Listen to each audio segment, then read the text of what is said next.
Shalom Sobat STTI, kembali lagi bersama saya Billy dalam Renungan STTI. Namun sebelum itu, mari kita berdoa untuk mendengarkan renungan kebenaran firman Tuhan.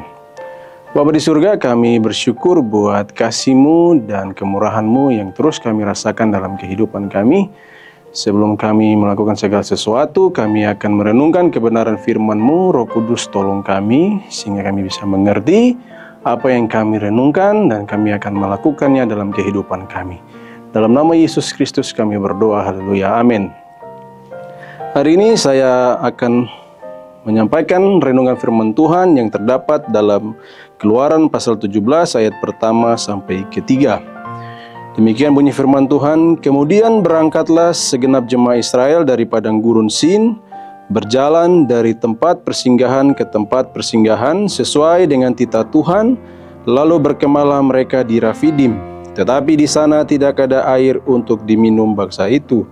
Jadi mulailah mereka itu bertengkar dengan Musa, kata mereka, berikanlah air kepada kami, supaya kami dapat minum.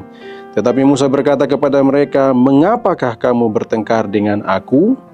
Mengapakah kamu mencobai Tuhan? Hauslah bangsa itu akan air di sana. Bersungut-sungut bangsa itu kepada Musa dan berkata, mengapa pula engkau memimpin kami keluar dari Mesir untuk membunuh kami, anak-anak kami, dan ternak kami dengan kehausan? Dari kebenaran firman Tuhan ini saya memberikan judul bahwa lebih fokus kepada masalah daripada Tuhan.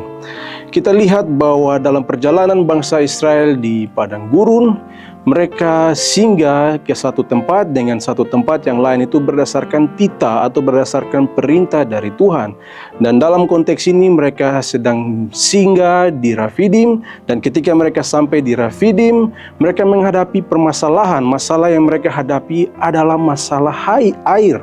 Mereka sedang mengalami kehausan. Bisa bayangkan dalam perjalanan di padang gurun, tempat yang begitu panas. Dalam konteks ini tidak menceritakan apakah siang hari atau malam hari, tapi ada masalah yang mereka hadapi. Dan ketika mereka diperhadapkan dengan masalah itu, mereka mulai bertengkar dengan Musa. Ini menunjukkan bahwa ketika mereka mendapatkan persoalan, ketika mereka diperhadapkan dengan masalah, mereka tidak mampu bertahan dalam masalah itu. Mereka lebih mudah bertengkar dengan Musa. Mereka lebih mudah bersungut-sungut. Mereka lebih mudah mengeluh kepada Musa sebagai pemimpin mereka pada saat itu. Tapi bukan saja itu, dan lihat juga bagian lain apa yang Musa lakukan terhadap bangsa Israel, terhadap masalah itu, terhadap apa yang keluhan yang disampaikan oleh bangsa Israel kepada Musa saat itu. Musa mengatakan kepada mereka dalam ayat 2, mengapakah kamu bertengkar dengan aku? Mengapakah kamu mencobai Tuhan? Pernyataan Musa ini menunjukkan bahwa permasalahan air yang dihadapi atau masalah yang dihadapi oleh bangsa Israel saat itu di Rafidim itu seperti persoalan yang sudah pernah terjadi atau persoalan yang sudah pernah dialami oleh bangsa Israel.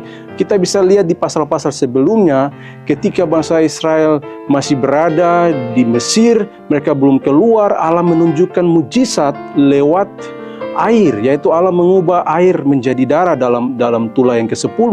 Tapi juga yang paling besar dari itu kita bisa lihat ketika Musa memimpin bangsa Israel keluar menyeberangi Laut Teberau yang besar, itu juga masalah yang sama, masalah yang berhubungan dengan air. Nah, itu menunjukkan statement Musa kepada bangsa Israel bahwa mengapakah engkau bertengkar dengan aku?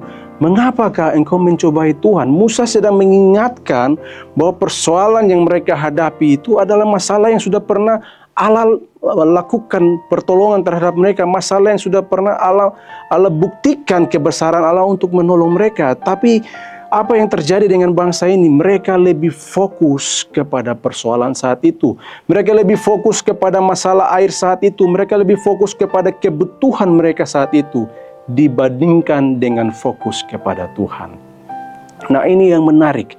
Bagaimana dengan kita saat ini? Apakah kita dalam persoalan yang kita hadapi, kita lebih fokus kepada masalah itu, atau kita masih fokus kepada Tuhan? Atau kita masih melihat bagaimana Tuhan menolong kita dalam persoalan yang pernah kita lalui, atau bagaimana cara kita merespon persoalan itu? Ini yang menjadi menarik yang saya lihat. Bagaimana statement Musa terhadap bangsa Israel. Mengapakah engkau bertengkar dengan aku? Mengapakah engkau mencobai Tuhan? Ini yang menjadi perenungan kita. Ketika kita berhadapan dengan persoalan, ketika kita diperhadapkan dengan situasi yang sulit, mari kita harus lebih fokus kepada Tuhan. Sebab Tuhan sudah pernah menolong kita. Sebab Tuhan tidak akan pernah meninggalkan kita. Ketika kita fokus kepada Dia, Dia akan menolong masalah kita. Ketika kita fokus kepada Dia, Dia akan campur tangan untuk memberikan solusi. Dia akan terlibat untuk menyelesaikan persoalan kita. Ini menjadi perenungan kita, dan biarlah apa yang saya sampaikan memberkati kita semua. Tuhan memberkati. Mengakhiri renungan ini, saya ingin berdoa. Mari kita berdoa. Bapa di surga, terima kasih buat kebenaran firman-Mu yang mengajarkan kami untuk harus fokus kepada Engkau apabila kami berada dalam persoalan, apabila kami berada dalam tantangan, masalah, tapi kami harus tetap fokus kepada Engkau sebab Engkau lebih besar daripada masalah yang kami hadapi. Mari biarlah kebenaran firman ini akan kami aplikasikan, akan kami lakukan dalam kehidupan kami. Segala pujian, hormat, kemuliaan hanya bagi-Mu. Dalam nama Yesus Kristus kami berdoa. Haleluya. Amin.